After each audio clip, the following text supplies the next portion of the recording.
Welcome, I am your host, and this is the Unanswered Questions Podcast.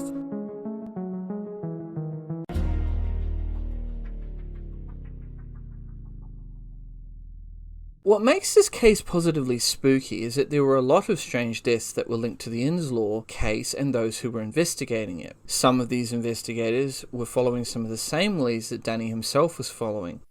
Tonight, new developments in a year-long News Channel 3 investigation. The Riverside County Sheriff's Department is looking into possible connections between a triple murder in 1981 and a murder-suicide in 2005 that claimed 6 lives. It's a story you will only see right here on News Channel 3, and our own Nathan Baca joins us with the very latest on this investigation.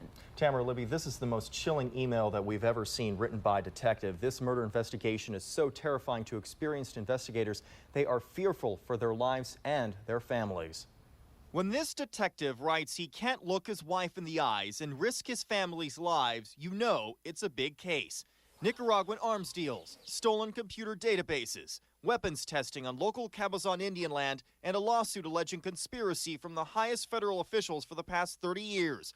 All of these are now being investigated by the Riverside County Cold Case Division. 3 people were murdered execution style in this Rancho Mirage home in July 1981. There were never any arrests. The victims included Cabazon Indian Vice Chairman Fred Alvarez. Family members say he was going to blow the whistle on a business partnership between defense contractor Wackenhut Services and the Cabazon Indians to build machine guns and biological weapons for Central American countries. News Channel 3 recently obtained an email written by Riverside County Sheriff's detective. We are not revealing their name to protect their identity. The email states the Cold Case Division reopened the Alvarez triple murder several months ago. Bad things seem to happen to those who get too close to uncovering Cabazon Arms and its dealings with the federal government. 3 Rancho Mirage murders in 1981. A Riverside County District Attorney investigator left the office in the early 1980s after threats on his life. Journalist Daniel Casolaro investigated what he called the Octopus and was found dead in his hotel room in 1991. His reporter notes disappeared. The book on the conspiracy he was to name Indio was never finished. And the detective is investigating whether DA investigator David McGowan and his family of 5 were murdered in 2005 after McGowan looked into the case. The detective writes he doesn't want to continue on the case based on the number of people who have met an untimely demise while doing so. But the detective is continuing the case. News Channel 3 learned former computer programmer Michael Ricanasciuto was recently questioned.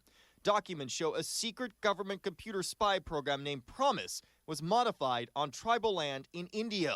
Promise is linked to a major spy scandal that has stretched for years. With all of these national security implications, the detective states he feels like Alice in Wonderland going down the rabbit hole, and he no longer has a complete grasp on the real world.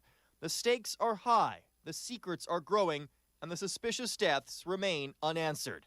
Even the detective desperately asks, "Am I just another lamb to the slaughter?" The email was leaked to us and confirmed by multiple sources inside the investigation. The detective who wrote the email has not responded to additional requests for information. Sources within the Riverside County Sheriff's Department tells us that there is major pressure for the Cold Case Division to drop this case. Now, if you have missed any part of this 32-part exclusive investigation more than 1 year in the making, log on to our website at kesq.com. On the right-hand side, click on Special Reports and then the icon that says Inside the DA's Office and DHS Police. So we are continuing our investigation. We're going to hope for some more coming up very soon. Nathan, how is the McGowan family responding to these findings in this investigation? I've talked to them, and they are certainly puzzled about what has been going on, but they have been in talks with members of the FBI. There are a lot of questions that are being asked at this point, and the FBI has not officially reopened this case, but sources inside are saying the mysterious deaths include Alan Standoff. So Alan David Standoff was a former civilian employee of Vint Hill Farm Station working on NSA signals intelligence. Standoff's job was to oversee security measures at Vint Hill, which was described by police sources as a listening post that would monitor radio communications from around the world. In the beginning of 1991, Casaloro was investigating the Inslaw case almost frantically. One of his contacts, supplied by Ricanasciuto, was Alan Standoff, who worked at the secret military electronic listening post at Vint Hill Farm near Manassas, Virginia. Standoff supplied Casaloro with classified information, and in order to quickly return the materials to avoid detection, Casaloro set up high-speed commercial duplicating and collating equipment in room 900 at the nearby Hilton Hotel. Standoff was found dead at a Washington, D.C. metropolitan airport in his car in January of 1991. Standoff's body, with no visible wounds, was found the night of Jan 3rd under clothing and luggage on the back floor of his small car. Standoff's car had been on a short-term parking lot at a metropolitan Washington National Airport since Jan 3rd, said David Hess, spokesperson for the Metropolitan Washington Airport Police. Standoff's estimated death was the 3rd of January 1991, and the cause of death was ruled as blunt force trauma to the back of the head. Dr. Stephen Sheehy of the Medical Examiner's Office in Northern Virginia confirmed information the family was given that Standoff died of blunt force blow to the back of the head around January 3rd.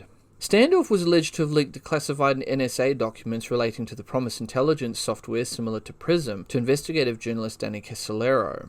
It got a lot weirder because after Danny's death, when Art Weinfeld accompanied Casolaro's sister Mary Ellen and son Trey to the Martinsburg police station to recover Danny's car, they ran into detectives who identified themselves as working for the National Airport Authority in DC. The detectives explained that they were looking into possible connections between Danny's death and Standoff's, a low-level civilian NSA employee at the restricted Vint Hill military facility. Standoff was killed by a blow to the head in early January. If not for the sake of stealing the $500 he had just retrieved from an ATM, then his body was made to look that way. It had been discovered at National Airport in late January, wrapped in his coat in the back seat of his car with the money missing. The detectives explained that Army intelligence officers joined their investigation of the case twice before an anonymous caller mentioned a link to Casolaro. While the detectives never came up with evidence connecting the two cases, according to Ridgway and Vaughan, they did discover that their anonymous tip came from one of Casolaro's last informants, Bill Turner. After Casolaro's death, Bill tried to synthesize the information that Danny had given him, but Bill was being stonewalled wherever he turned. He managed to contact some of Danny's sources, but got nothing. They would barely acknowledge Danny's existence, and can you really blame them after what happened to Danny? The massive amount of investigative work and notes, Bill had no hope of recreating it, and didn't have the know-how or stomach for retracing his steps. Bill also wasn't buying and never bought the suicide verdict. Casolaro had primed him before he was found dead that if he did indeed die, that it was at the hands of those he was investigating. He told an investigator this. The man just nodded his head, eyes glossed over, taking no notes. Now, days before he died, Casolaro called his friend Bill and lied to him. "I'm writing an article for Time about the whole thing. It's gonna be big. The whole thing. It's gonna be out there. It's gonna be revealed to everyone, and that's that."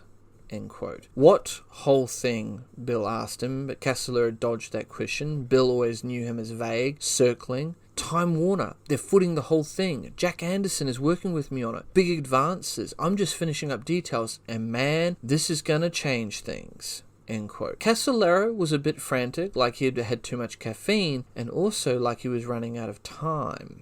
After Casolaro's death, Bill made some calls, found out the whole thing was bogus. No article for Time, no financing, nothing. Bill has always found this puzzling. Casolaro was given to exaggeration, sure, a bit over-ecstatic about conspiracy details he uncovered, but he wasn't one to lie about something as concrete as an article deal. Why Casolaro lied about this has never been explained. The other interesting fact about Danny having sources inside government agencies was that in Martinsburg, witnesses claimed that they'd seen Danny's car parked behind an IRS building, which was made even more interesting because Recon Ashuto later told NBC's Unsolved Mysteries, who was doing a piece about this case, that Danny had an inside source in the IRS's computer data center that was giving him hard copy printouts of its information on specific targets Danny was after. Danny had a source there inside the IRS's computer data center that was giving him hard copy printouts of IRS information on certain specific targets that Danny was after. Fearful that he might be the next target of the Octopus, Bill Turner got himself arrested in late September on a bank robbery charge. A similar strategy had been used by a spook named Richard Case Nagel when he realized he was entangled in the conspiracy to kill JFK. In September of 1963, Nagel shot up a bank in San Antonio, was arrested, and thereby removed as a player. Less than an hour and a half after a bank robbery in the rural town of Gore, police picked up Turner and matched him with images from the bank's security camera. Then we come to Jonathan Moyle. I've spoken about Jonathan Moyle before in my GEC Marconi podcast, so if this does sound very much the same as what I said in that podcast, it is, because both of those cases are relatable. Jonathan Moyle may have been part of the GEC Marconi thing, or he may have belonged to the death of Daniel Casolaro. So he's in both camps and involved in both cases. So now we come to Jonathan Moyle. So Jonathan Moyle was a 28-year-old editor of the magazine Defense Helicopter World and former RAF helicopter pilot, was found found dead in room 1406 of Santiago's Hotel Carrera on the 31st of March 1990. His purpose in Santiago was to attend a Chilean-sponsored defense conference. He was found hanging in a wardrobe with a pillowcase over his head, but a needle mark on his leg and a blood on the bed was not considered in the first police analysis. There was also evidence of possible asphyxiation and the presence of a strong sedative in his system. There was also evidence that Moyle and Casolaro were probing different leads, but that their investigations involved some of the same people. Casolaro knew about May's death and also learned about Ning's death shortly after it took place, but still he pursued on in his investigation. Moyle was interested in a Bell helicopter for civil use that the Chilean company Industras Cardone was converting to multi-use, especially for third world conditions and economies. At that time, just before the Gulf War, the invasion of Kuwait by Iraqi troops began on the 2nd of August 1990, Iraq was a potential customer for the helicopter. Moyle's death was considered initially by the Chilean and British authorities as suicide or death in some sort of bizarre sex game, but in December of 1991, after pressure from the Moyle family, a judicial investigation in Chile concluded that he had been assassinated, but as the police couldn't identify any suspect, they halted the manhunt. The United Kingdom inquest also into the death of Moyle opened in Exeter in November of 1990. It was adjourned by forensic Dr. Richard Van Open after a pathologist said the autopsy could not be completed due to the fact that vital organs had been removed. In 1998, the reconvened inquest found that he had been unlawfully killed, and the authorities later apologised to the family for spreading the allegation of suicide. Now we come to a very interesting piece. So apparently excerpts from an apparently unredacted version of a CIA report entitled Project Babylon, published in 2013 by the British magazine Lobster and in May 2014 by the newspaper Tribune, blame the murder of Jonathan Moyle on a British government agent, the late Stephen Adolphus Koch. The unredacted CIA report states, and I quote, "Meantime, as we coordinated an MI6 setup, alleged nuclear capacitors shipped from US by Euromac for Iraq was seized at Heathrow Airport, led to the arrest of CEO Ali Degore, and Janine Speckman Koch found the defense journalist Jonathan Moyle possessed evidence of UK covert deals. Consequently, Koch and a third named agent eliminated him in Santiago, Chile." End quote. The dead man's father, retired teacher Tony Moyle, said that the motive for the murder lay in Moyle's uncovering of information regarding arms shipments from Chile to Iraq. The family's claim of a concealment has been supported by a book, The Valkyrie Operation, on Moyle's death, written by Wesley Clarkson. The author alleges that Moyle was killed by a local hitman hired by arms dealer Carlos Cardone, who denies he had any participation in Moyle's death.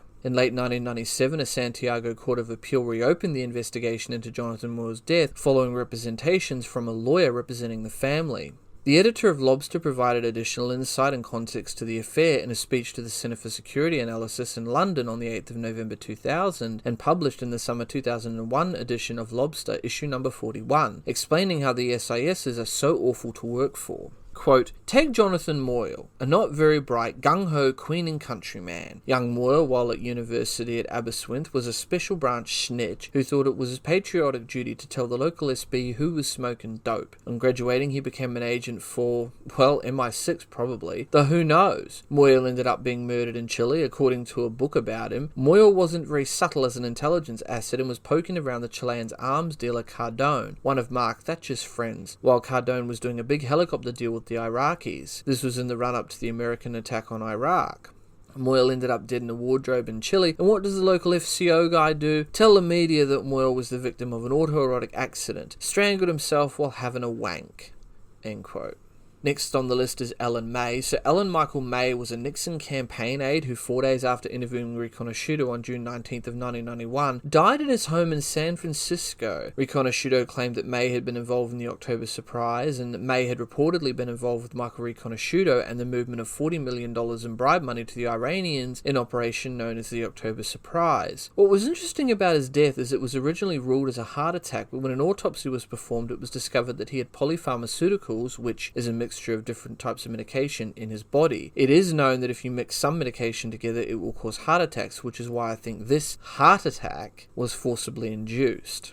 Then we come to Anson Ning. Now, Anson Ning, who I kind of mentioned before, was a reporter for the Financial Times of London who was pursuing Jimmy Hughes, the Wackenhut security guard who was apparently central to the Alvarez murder case. He traced him to South America in an attempt to get an interview. However, while in Guatemala during July of 1991, Ning was murdered by a single bullet to the chest and his death was ruled a suicide. Strangely, the Guatemalan government was asked to retrieve Ning's floppy disks and personal paper regarding his investigation. They didn't turn them over to an unnamed U.S. intelligence agency. In a press conference 3 weeks later, Senator Alan Cranston requested these items be returned, but they never were.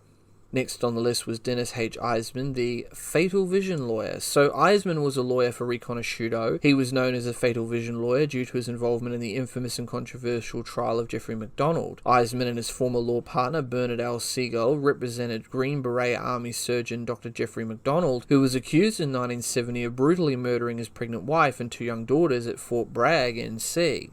Eisman and Siegel represented MacDonald during Army hearings that resulted in the dismissal of military charges. MacDonald was convicted in U.S. District Court of the murders in 1980 and is serving 3 prison life terms. He has appealed his case 3 times to the U.S. Supreme Court and has recently requested a new trial. Eisman helped Siegel prepare one of the 3 Supreme Court trial appeals and also worked with a team of attorneys to reopen the case a few years ago.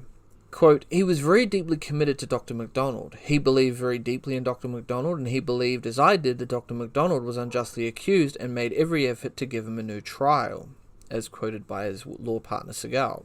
End quote. MacDonald has repeatedly claimed drug-crazed intruders attacked him and murdered his wife and daughters. The MacDonald case led to the book Fatal Vision by Joe McGinnis, who concluded MacDonald had committed the murders. A television movie was also based on the book. Eisman was found dead in his grey sports car in a downtown parking garage shortly after 8:30 a.m. A Walther handgun registered to Eisman was found at the scene. William Gilbert, a chief investigator at the Philadelphia Medical Examiner's Office, then stated that Dennis H. Eisman shot himself once in the chest while sitting in his parked car. Gilbert said he based his rulings on the fact of his own investigation and that of police. Eisman was a high-profile lawyer whose clients included drug dealers and organised crime figures. His chauffeured limousine carried vanity plates reading, "Acquit You." An associate and friend said allegations that Eisman was involved in handling funds generated through sales of cocaine and marijuana were absolute nonsense. Quote, there's no way that Dennis ever did anything illegal or improper in his life. That was quoted by Elliot Tolan, a lawyer who shared Eisman's office and who also told that to the Philadelphia Inquirer. But sources said federal prosecutors were ready to bring Eisman into court and were seeking his cooperation in surrendering for arraignment. According to one source, an indictment naming Eisman was scheduled to go down very soon. Tolan said Eisman was concerned but not despondent after learning he was about to be indicted on federal money laundering charges. Quote, I can't believe he would take his own life. It just wasn't his style not to fight back, said fellow defense attorney Charles Pruto Sr. End quote. Assistant U.S. Attorney Paul, and I'm going to butcher this name, Samosakis, declined to comment but said that 6 of 10 people already charged to have pleaded guilty and that the investigation, which began in 1985, was continuing. Others close to the case said some of those who admitted guilt had implicated Eisman. Interestingly enough, Eisman was also in contact with Daniel Casolaro and was planning a trip to Washington to defend Riconosciuto and also to speak with a witness who'd claims of threats to his client Riconosciuto. However, he died before he could make the trip, and the indictment, strangely enough, never appeared. Now, when Riconosciuto found out about Eisman's death, he made a phone call to Virginia McCullough, who stated that Riconosciuto was very panicky in jail and also stated that they've killed my attorney, and also asked her to phone James Guthrie, who was also working on his case, to warn him, which she did, and Guthrie told her that he was out and left and disappeared. Then we come to the next person on the list, which was Fred Alvarez. So, in early 1981, Fred Alvarez, a tribal vice president with the Cabazon band of Mission Indians, started complaining that money from the tribe's casino was being skimmed. Witness statements and other evidence reveals that John P. Nicholas Sr., who had, in addition to his claims of a CIA affiliation, long-established ties to organized crime, confessed to ordering the hit that resulted in the death of Alvarez and the others. In response, subsequent investigations have linked their deaths to a network of corruption that included organised crime, arms trafficking, partnership with Wackenhut Private Security, and the government backing modification and distribution of stolen software. According to a previous FBI release, the matter was brought to the attention of the Bureau by the Department of the Interior's Bureau of Indian Affairs. Linda Streeter Dukic, Alvarez's sister, described early relations of Alvarez and the inner circle around Nichols as being amicable, but says that when he started objecting to some of the schemes coming down from Nichols and the other tribe leaders, they began to send him on business trips. One trip was to Denver in June of 1981 to attend a conference. Streeter says that while in Denver, Alvarez was offered a large amount of money to carry drugs back to Indo, but had turned the offer down. On the morning of July 1st of 1981, 3 bodies were discovered behind a shabby concrete ranch house on Bob Hope Drive, a main drag in a sand-swept stretch of California's scorching Coachella Valley. The corpses are sprawled in a semicircle on chairs and beds that had been dragged into the backyard. Each of the victims, the house's owner, Fred Alvarez, his girlfriend, Patricia Castro, and guest named Ralph Bolger, had been killed by a single .38 caliber gunshot to the head. Police surmised that Alvarez and his friends had been planning to sleep outdoors to escape the heat of the house, which had no air conditioning, and were surprised in the dark by one or more assailants. There were few clues and no witnesses left at the scene. The crime had all the hallmarks of a professional hit. Suggestions have been made that the investigation of the deaths by the police was slipshod and hurried. Police familiar with the case note the friendship of Nichols with one of the investigating detectives. One police investigator believed he was removed from the case entirely because of pressure put on his superiors from the outside. When the investigator pursued further on his own, he received death threats, one from a crossbow-wielding man. Fearing for his family, the man gave up and moved out of town. Then we come to Larry Gurian. So Larry was a private investigator who had been hired to, it is said, gather some type of evidence for Recon Ashuta relating to the Inslaw case. However, there is no information in relation to exactly what he was investigating for Recon Ashuta or the circumstances surrounding his death, other than he was killed under mysterious and suspicious circumstances in Mason County, Washington in February 1987. Then we come to David Meyer. So on February 6th of 1989 in the San Francisco Bay Area, attorney David Meyer died from a gunshot wound. The next day he was to have appeared in district court defending clients who were reportedly tied in with CIA drug trafficking activities. An activist, Meyer sought to expose links between Iran-Contra, the Justice Department, the CIA, and others. Then there was Dexter Jacobson. He was the next one to die. Attorney Dexter Jacobson was killed on August 14th of 1990, just before he was to present evidence of rampant Chapter 11 judicial corruption to the FBI. Then there was Gary Pennell. Attorney Gary Ray Pennell was killed on the 11th of February 1991, just before he too was to present evidence of Chapter 11 corruption to the FBI. Next on the list was Gail and Ian Sparrow. So on the 1st of November 1992, the bodies of Gail Sparrow and her 3 children were found in their Rancho Santa Fe, California home. Death resulted from gunshot wounds to the head. 3 days later, the body of Gail's husband, Ian Sparrow, was found dead in the Ford seat of his Ford Explorer in the remote California desert. Now, interestingly enough, authorities said the cause of death was cyanide poisoning and then ruled Ian Sparrow had murdered his wife and children and then taken his own life. Sparrow reportedly had connections to the CIA and had been involved in various operations. He was also helping Michael Recon Ashuta collect documents to present to a federal grand jury conducting hearings into Inslaw when he died. Then there was Jose Aguilar. Jose Aguilar, a tree trimmer who occasionally worked at the Sparrow home, was found dead from a gunshot wound to the head on November 14th of 1992. Then there was Peter Sandovorn. So Peter Sandovorn, who was helping Michael Recon Ashuta defend himself against the Justice Department, was found dead on December 2nd of 1992. Sandovorn was reportedly part of a special CIA team during the 80s. The circumstances of his death raised questions, as the gun he always carried was found without the ammo clip. Then there was John Crawford. In April of 1993, John Crawford died of a heart attack in Tacoma, Washington. Then there was Val Delante. So Val Delante disappeared on August 18th of 1992 as she was trying to warn Michael Recon Ashuta about a plan by DEA and Justice Department officials to set him up on a drug charge. The skeletal remains of her body were discovered in a ravine at Lake Bay, Washington on April 13th of 1993. Her death prevented her from testifying on behalf of Recon Ashuta. Her friend Debbie Baker reported to author Rodney Stitch that Val had called her shortly before her disappearance and stated that she had very sensitive information concerning the Inslaw matter. Then there was Barry Kusnick. Barry Kusnick was said to have modified the Promise software with something known as Brainstorm, which was supposed to allow Promise to deduce from personality characteristics the potential actions of the person being traced. His body has never been found, and after his disappearance, his family members had a hard time getting his business partner to acknowledge knowing him. Then there was Paul Moraska. Paul Moraska, roommate of Michael Recon Ashuta, was murdered in 1982 in their apartment. He was found hogtied by a telephone cord noosed around his neck and his curled legs. Moraska had strangled slowly as his legs uncurled. Then there was Mary Quick. 3 days after Paul Masaka's murder, a woman named Mary Quick, 63 years old, and a schoolteacher and women's auxiliary president of Fresno's American Legion, was headed towards Legion Post 509 when she was killed by a single gunshot to the head, an apparent unrelated mugging. A year after the murder, however, police learned that Riconosciuto claimed a business association with Mary Quick's nephew, Brian Weiss. Police sources told the San Francisco Examiner that Weiss gave his aunt a bank card with secret account numbers, perhaps the same access codes that may have led to Paul Moraska's murder. According to police, she had no connection to any of the principal players and could be trusted. Mary Quick was to be instructed to give information only to Paul Moraska or Michael Riconosciuto. She was not aware of what the computer card was for and had never received the card. Riconosciuto claimed that Mary Quick's murderers were probably trying to recover the card. Then we come to Abby Hoffman. Most interestingly enough, of all the mysterious deaths connected to Inslaw was that of 1960s political activist Abby Hoffman. Hoffman wrote an early piece in the October Surprise for Playboy magazine and shortly thereafter was involved in a very suspicious automobile accident. Most regarded his death on the 12th of April 1989 as the suicide it was reported as, caused perhaps in part due to depression he'd suffered from the continued pain resulting from that accident. Others, however, suspected foul play in Hoffman's death, notably David Dellinger, a fellow member of the Chicago 8.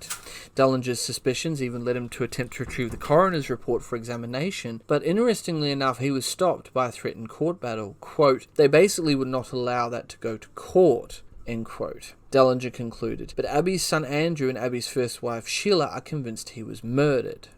Again, end quote. And then we come to the last on the list, which was Paul Wilcher. So a month after the Boer report was released, the body of investigator and attorney Paul Wilcher was found under mysterious circumstances. Wilcher was seeking to expose Iran-Contra, the October Surprise, BCCI, and the Inslaw scandals. At the time of his death, he was investigating gun running out of Mena, Arkansas, and shortly before his death, he wrote a 105-page letter to Attorney General Janet Reno describing evidence that he allegedly had concerning the aforementioned scandals. The first page of his letter stated in part, and I quote, "The lives of key participants, other witnesses, and even myself are now in grave danger as a result of my passing this information on to you. If you let this information fall into the hands of the wrong persons, some or all of those who know the truth could well be silenced in the very near future."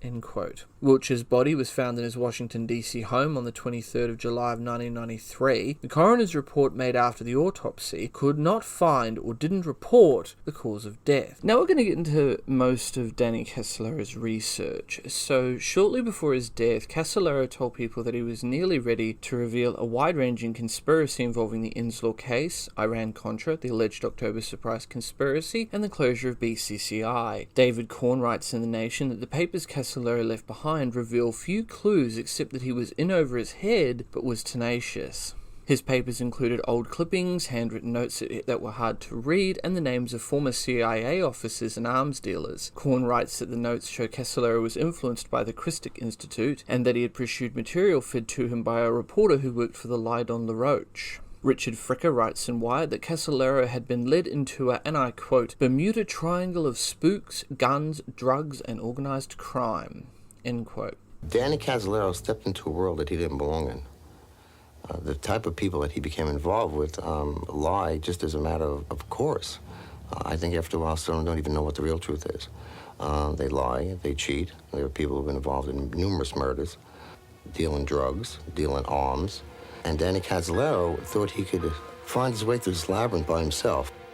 And that was a mistake. Several events that Danny was investigating included the October Surprise conspiracy theory, which refers to an alleged plot to influence the outcome of the 1980 United States presidential election contested between Democratic incumbent President Jimmy Carter and his Republican opponent, former California Governor Ronald Reagan. One of the leading national issues during 1980 was the release of 66 Americans being held hostage in Iran since the November 4th of 1979. Reagan won the election, and on the day of his inauguration, in fact minutes after he concluded his 20-minute inaugural address, the Islamic Republic of Iran announced the release of the hostages. The timing gave rise to an allegation that representatives of Reagan's presidential campaign had conspired with Iran to delay the release until after the election to thwart President Jimmy Carter from pulling off an October surprise. According to the allegation, the Reagan administration subsequently rewarded Iran for its participation in the plot by supplying Iran with weapons via Israel and by unblocking Iranian government monetary assets in US banks.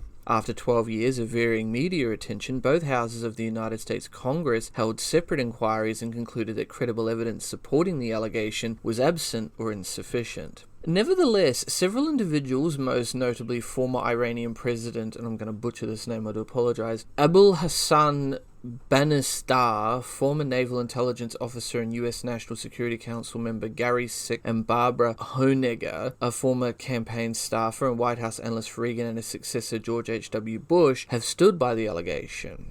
He was also investigating the Iran-Contra affair, which was a political scandal in the United States that occurred during the second term of the Reagan administration. Between 1981 and 1986, senior administration officials secretly facilitated the sales of arms to the Islamist Khomeini government of the Islamic Republic of Iran, which was the subject of an arms embargo. The administration hoped to use the proceeds of the arms sale to fund the Contras, a White Ring rebel group in Nicaragua. Under the Boland Amendment, further funding of the Contras by the government had been prohibited by Congress. The official justification for the arms shipments was that they were part of an operation to free 7 American hostages being held in Lebanon by Hezbollah, an Islamist paramilitary group with Iranian ties connected to the Islamic Revolutionary Guard Corps. The idea to exchange arms for hostages was proposed by, I'm gonna butcher this name, I do apologize, Wilcher Gorbenifa, an expatriate Iranian arms dealer. Some within the Reagan administration hopes the sales would influence Iran to get Hezbollah to release the hostages. In 1985, Lieutenant Colonel Oliver North and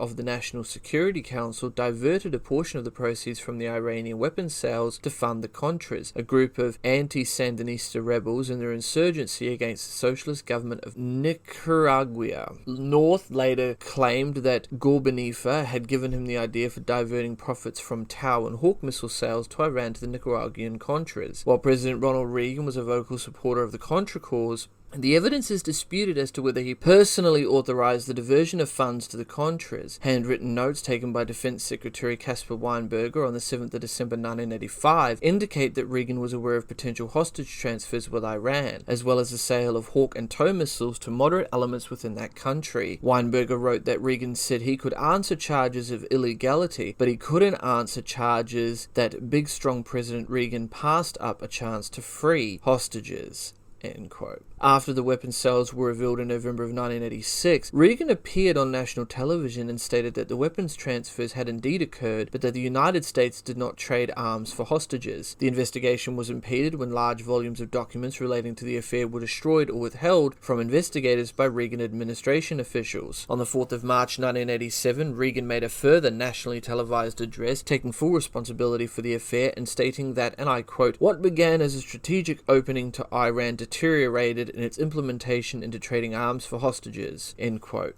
The affair was investigated by the US Congress and by the 3-person Reagan-appointed Tower Commission. Neither investigation found evidence that President Reagan himself knew of the extent of the multiple programs. Additionally, United States Deputy Attorney General Lawrence Walsh was appointed independent counsel in December of 1986 to investigate possible criminal actions by officials involved in the scheme. In the end, several dozen administration officials were indicted, including then Secretary of Defense Caspar Weinberger. 11 convictions resulted, some of which were vacated on appeal. The rest of those indicted or convicted were all pardoned in the final days of the presidency of George H.W. Bush, who had been vice president at the time of the affair. Former independent counsel Walsh noted that in issuing the pardons, Bush appeared to have been preempting being implicated himself by evidence that came to light during the Weinberger trial, and noted that there was a pattern of deception and obstruction by Bush, Weinberger, and other senior Reagan administration officials. Walsh submitted his final report on August the 4th of 1993, and later wrote an account of his experience as counsel, Firewall, the Iran-Contra Conspiracy and Cover-Up.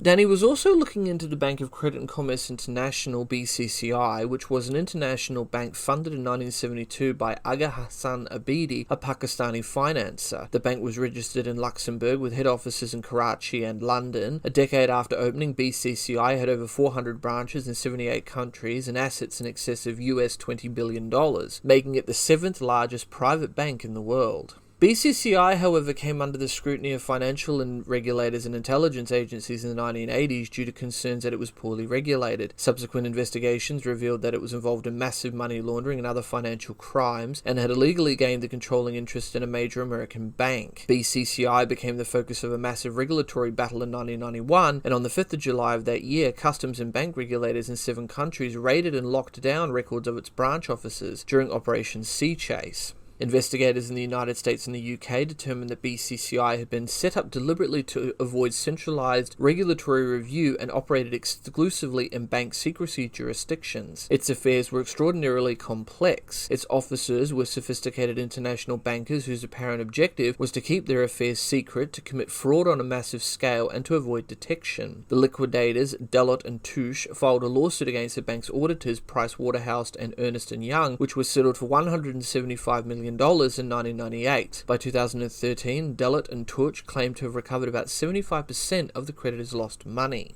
Danny was hoping to turn all his research into a book titled the aptly named Behold a Pale Horse. However, he had a lot of trouble getting any publishers interested in his book. The story began with Inslaw's allegation that the Justice Department had stolen software from it. Casaloro then began to develop his Octopus conspiracy theory about a crime cabal with global reach. Friends say he devoted most of his time to the story. Casaloro is not the only writer who became intrigued by the notion of a massive conspiracy. Another pursuing a similar story reports that Casaloro called him in early June, and perhaps to scare him off, said he had a book and even a movie deal wrapped up. However, nothing could have been further from the truth. According to Roger Donald, the top editor of Little Brown Books, to whom Casolaro submitted his proposal, Donald says, "I'll tell you this, anybody who killed him over that manuscript made a mistake. That was not a book that was going to be published." End quote. Donald says he met Casolaro but found that his book proposal was hyperbolic and very unprofessional. A couple of weeks before his death, Casolaro called and said, and I quote, "I've really got this whole thing together now," the editor says. But Casolaro's revised proposal showed no improvement, or so Donald claims. Quote, "My final remark to him was, I could write this outline, I could say there have been the following crimes and list them. Maybe he was onto something, but he sure as hell couldn't express it." End quote. Now we get into the final days of Danny Casolaro. So on August 5th of 1991, Casolaro phoned Bill McCoy, a retired CID officer, to tell him that Time magazine had assigned him an article about the Octopus. He further claimed to be working with reporter Jack Anderson and that publishers Little Brown and Time Warner had offered to finance the effort. All of these claims were later, however, shown to be false. Little and Brown, for example, had rejected his Octopus manuscript over a month earlier. On the same day, Casolaro's friend Ben Mason agreed to talk to Casolaro about his finances. A few days later, Casolaro showed Mason a 22-point outline for his book and expressed frustration at having been tied up with literary agents who were unable to sell it for the last 18 months. He also allegedly complained about his sleep being disturbed for the previous 3 months by calls during the night. The following day, a neighbor of Casolaro's and longtime housekeeper Olga helped Casolaro pack a black leather tote. She remembers him packing a thick leaf of papers into a dark brown or black briefcase. Casolaro said he was leaving for several days to visit Martinsburg, West Virginia, to meet a source who promised to provide an important missing piece to his story. This was the last time that Olga saw him. Olga told the Village Voice that she answered several threatening telephone calls at Casolaro's home that day. She said that one man called about 9 a.m. and said, and I quote, "I will cut his body and throw it to the sharks." End quote. Then an hour later, a different man said, "Drop dead." There was a third call, but Olga remembered only that no one spoke and that she heard music as though a radio were playing. A fourth call was the same as the third, and a fifth call, this one silent, came later that night.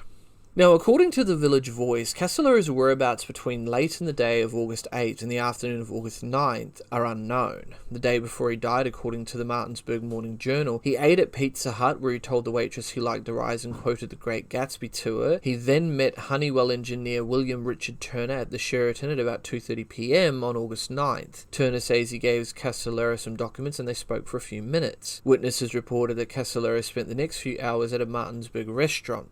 A bartender there told police that he had seemed lonely and depressed. The police further learned that Casolaro was seen at Heatherfield's, the cocktail lounge at the Sheraton, at around 5 p.m, with a man described by a waitress as maybe Arab or Iranian, end quote. Now, that last person that he was seen with, as far as I know, that Arab or Iranian has never been identified and the police were never able to locate him.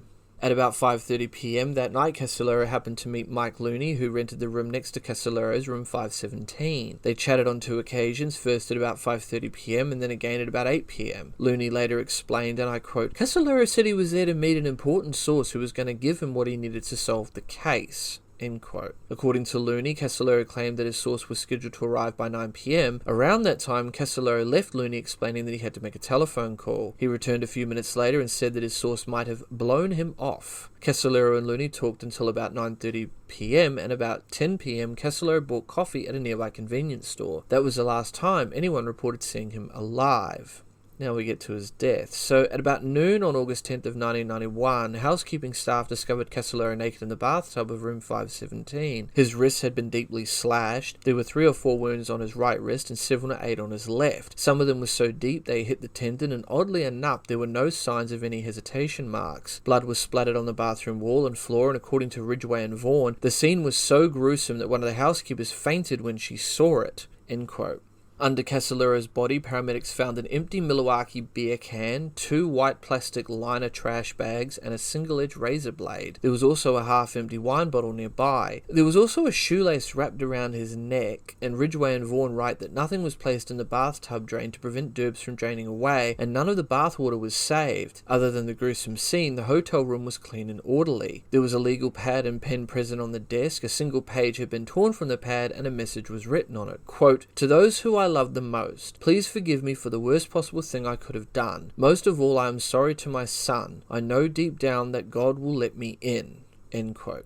Now see, this was interesting because his family stated that Danny was an atheist. So why would an atheist write a very generic suicide note stating that his son shouldn't worry about him getting into heaven? If you're an atheist, you wouldn't be worried about heaven. It's a very contradictory piece of evidence. Based on the note, the absence of a struggle, no sign of forced entry, and the presence of alcohol, police judged the case a straightforward suicide, which I do not agree with whatsoever. After inspecting the scene, they found 4 more razor blades in their envelopes and a small package. Police interviews further revealed that no one had seen nor heard anything suspicious. The Martinsburg police contacted authorities in Fairfax, Virginia, who said they would notify Casaloro's family. However, for unknown reasons, his family was not notified of his death for 2 days. And they're convinced, as I am, that he was murdered. When Danny's brother Tony contacted the police, he was stunned to learn about the 2 days without notification. He asked about Danny's papers, his investigation, and his overall life. Interestingly enough, the officer did not know about any of it. My mother called me, and she said, "Danny's dead, they've killed him." And I called the police at that point. She didn't really know any details, and spoke with the sergeant doing the investigation. Hi, this is Dr. Tony Casolaro. I'm calling about Danny Casolaro. Yes, I just spoke with his mother. How can I help you? Yes. What happened? And he said, "We found your brother and he committed suicide." Suicide.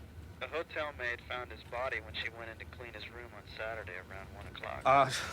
Saturday? This is Monday. I asked them why it had taken them 2 days to notify us, and he at the moment didn't know. He just said he thought we had already been notified. Sir, no. Look, what do you know about my brother? I started asking him questions. What about all the papers he had with him, the investigation he was doing, and the sergeant was really didn't have any idea about this. And at that point told me they found no papers in his room. The papers that he had with him included hundreds of notes and documents from his year-long investigation. The day before his death, again, interestingly enough, Danny met with another source, William Turner, who was a former employee of a major defense contractor. According to him, he handed over paperwork describing corruption that Danny believed was tied to the Octopus. The next day, Danny was dead, and William's documents were missing, along with the rest of Danny's papers. They have never been found. Danny also had from reports what was described as an accordion file that was also never found. The police searched nearby dumpsters, canines covered a mile-long stretch of highway, and found nothing.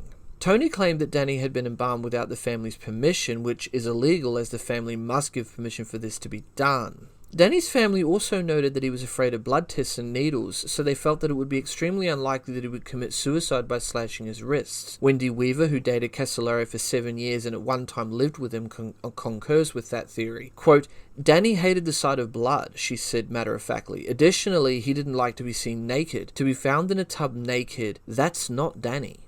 End quote.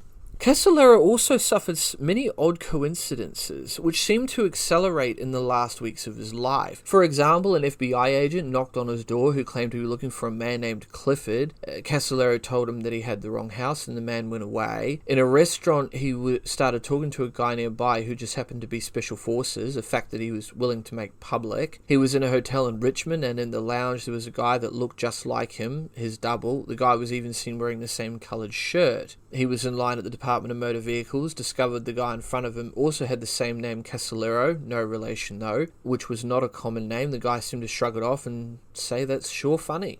Again, he was in a supermarket checkout line. A guy comes up to him, puts his arm around him, said his name was Hector, and asked how he was doing. Casolaro replied back Hector, and he said, "Yeah, come on, Hector Sario, don't play games, my man." Danny told him he must have him confused with someone else and told him that his real name was Danny Casolaro. The guy stepped back, looked him up and down, shrugged his shoulders, and said, "Man, I'm sorry, I thought you were Hector." He then disappeared into the produce section. Now, all of these coincidences are extremely weird if you ask me, but that's only my opinion on the matter.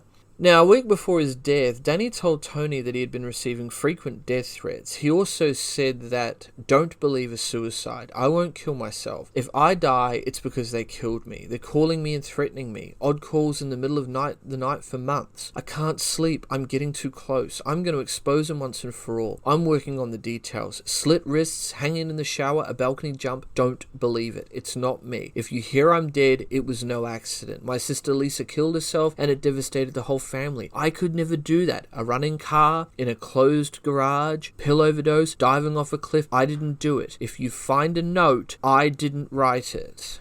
End quote. Who are these guys?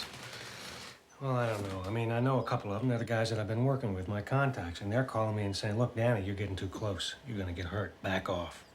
And I'm getting calls in the middle of the night from guys I've never heard of. I don't recognize their voices. I don't know where they're coming from. They're just saying, "You are going to die." I'll tell you this, though, when I go to Martinsburg, if something happens to me or if I should get hurt, don't believe it's an accident. Now we get into the police the subpar police investigation, I should say, not police investigation, because it was anything but a police investigation. So the first autopsy was performed on Casolaro's body at the University of Virginia on August 14th of 1991. The coroner determined that the blood loss was the cause of death and that the death had occurred 1 to 4 hours before the body was discovered, or roughly between 8 a.m. and 11 a.m. on August the 10th. The autopsy confirmed that bleeding from the wrist cuts were the cause of his death. It also suggested that he was not alone at the time. Specifically, there was a bruise on his arm and head. Also, the tips of 3 of his fingernails were missing. One medical examiner said no person could have withstood the pain of the deep incisions, and continued. I was told there were no signs of any struggle. There was, on the actual autopsy report, described a bruise on the arm and a bruise on the head, which were never accounted for. Additionally, the tips of 3 fingernails were missing from one hand. Assistant medical examiner for the state of West Virginia. He said, "Well, you know, he's already been embalmed, and that's going to make it a little difficult." And I said, "What are you talking about? He's already been embalmed." And he said, "Well, he was embalmed apparently already." He said, "You didn't know that?" I said, "Absolutely not." I said, "We didn't give any permission." I said, "Is that what's supposed to happen?" He said, "No, that's not." He said, "But we'll just have to look into that." You know, the other things, the embalming, the whatever, you think, well, you know, things can happen and just accept things. But this, they did not tell us the truth. He had bruises on him. Danny's family learned that his hotel room was cleaned by a professional cleaning crew the day after his death. They inadvertently discarded important evidence. Interestingly, one of them remembered seeing 2 bloody towels in the bathroom, although it appeared that someone had tried to clean the blood off of the floor prior to when the professional crew arrived. Several towels were found on the bathroom floor and it looked as if they'd been used to wipe up blood. Someone doing so using their foot, according to one of the housekeeping heads at the hotel. The blood smeared in a trail leading to the disposed towels. These towels were later thrown away. From the moment we heard about his reported suicide, we doubted it, questioned it, wondered about it. It was not his nature to kill himself, so we were suspicious from the first, and then the deeper we dug into it, the more suspicious we became. Suspicious circumstances surrounding the investigation of his alleged suicide. Casaloro was also in contact with an FBI agent in the weeks prior to his death. FBI field agent Thomas Gates told the committee that Casaloro sounded very upbeat and not like someone contemplating suicide. Casaloro had a phone book containing Gates's telephone number, which was never located during the police investigation, a fact that Gates found very unsettling. During the 4 weeks they talked, Gates also learned that Casaloro's primary source on the Inslaw affair was an individual Gates had accused of maintaining ties to organized crime in an affidavit he had presented to a federal court. Casaloro's colleagues say this individual had subtly warned Casaloro about risks involved with his probe. Thus, when Gates learned of Casaloro's death, it set off alarm bells. The day after Casaloro's body was found, Village Voice editor Dan Bischoff received an anonymous telephone call alerting him to Casaloro's death. By Tuesday, August 13th, Ridgway and Vaughan wrote, and I quote, "The rumours were flying, and by the next day the crazies started coming out of the woodwork. There were vague, unsubstantiated rumours that the mafia was somehow involved, and the wildest story even suggested that the Undertaker was an employee of the CIA, hired to clean up after an agency assassination. Even at the funeral, the family felt engulfed by mysteries." End quote. The questions indeed still kept coming. For example, why did Casolaro put a rolled-up note in his boot that cited key figures from his research? Another unanswered question is why have family members never been allowed to independently verify the handwriting on Casolaro's suicide note along with 65 pieces of other evidence? I mean, even in death, mystery still plagued Danny's life. And this was a very interesting side note to this whole affair that no one's ever gotten to the bottom of, although various people have tried. As the ceremony drew to a close at his funeral, a highly decorated military officer in US Army dress reportedly arrived in limousine, accompanied by another man in plain clothes. The military man approached the coffin just before it was lowered into the ground, laid a medal on the lid and saluted. No one recognized either man, and to this day they've never been identified. When the family looked into this, it turned out that the only known government agency that puts medals on top of its coffins is the NSA, the National Security Agency. As far as I'm aware, Danny had nothing to do with that agency apart from his connection to Alan Standorf, who was alleged to have given Danny classified NSA documents relating to Inslaw and who also worked for them at Vint Hill. He, interestingly enough, was found dead under extremely suspicious and mysterious circumstances some 6 to 8 months prior to Danny's death in August of 1991, on or around January 3rd of 1991, which I mentioned before in my list of people that have died in this case. It was really unusual because I noticed this tall, stoic-looking black man in full military dress standing there with this, like, plainclothes type of guy. And we went back to Francis's house, Danny's mother's house, and I said, "Francis, who was the military man?" And she said, "I thought you'd know. Don't you know that guy?" And I said, "No." And we asked everyone there. There had to be 50 people at Francis's house. No one knew who they were. No one. Further, Casolaro was known to have complained numerous times about threatening or unsettling phone calls directed at him, often occurring late at night, which I've also talked about, including those received by his housekeeper during his absences from his home. After Casolaro's death was reported by several mainstream news organizations, police re-examined room 517. The adjacent rooms had been rented the evening of Casolaro's death, one by Mike Looney, the other by an unnamed family. No one reported hearing anything unusual either on the night of August 9th or on the morning of August 10th. In January of 1992, about 5 months after Casolaro's death, Dr. Frost of the Virginia State Medical Examiner's Office performed another autopsy. He returned a second suicide verdict, citing blood loss as the cause of death. Frost said there was evidence of the early stages of multiple sclerosis, but the degree of severity was probably minor. Toxicology analysis uncovered traces of several drugs, antidepressant, acetaminophen, and alcohol. Sorry if I butchered that name. He wrote, and I quote, "There was nothing present in any way that could have incapacitated Casolaro so that he would have been incapable of struggling against an assailant, let alone been sufficient to kill him." End quote.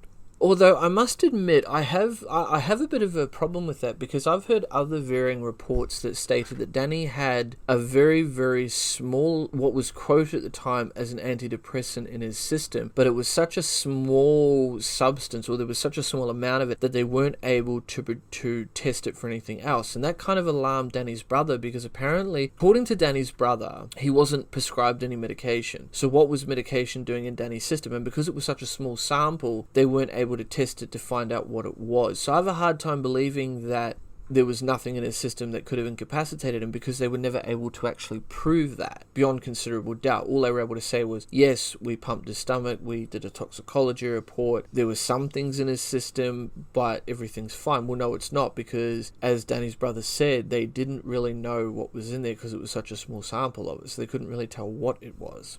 Ron Rosenbaum, a journalist acquaintance of Casolaro, speculated in Vanity Fair that Casolaro may have intended his suicide to appear to be murder triggered by his research in order to have others look into the story after his death. Later investigations showed that the FBI misled Congress about investigating Casolaro's death, and members of an FBI task force looking into Casolaro's death questioned the conclusion of suicide and recommended further investigation. This level of doubt was specifically significant because even at that time, December 1992, it was understood that to express those views risked one's career. FBI documents show that some files on Casolaro are being withheld from public release, which is contradicted by the FBI saying the files are missing entirely. So the question remains, did Danny kill himself, or was he murdered because of what he was investigating? The police reports of the investigation are certainly not professional.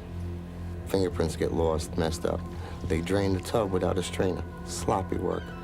What were the towels doing underneath the sink? The police did not check them. Police have a rule in this country, and government people have a rule. When they screw up, they cover up. Sad but true. Do I think they covered up here? Yes, I do.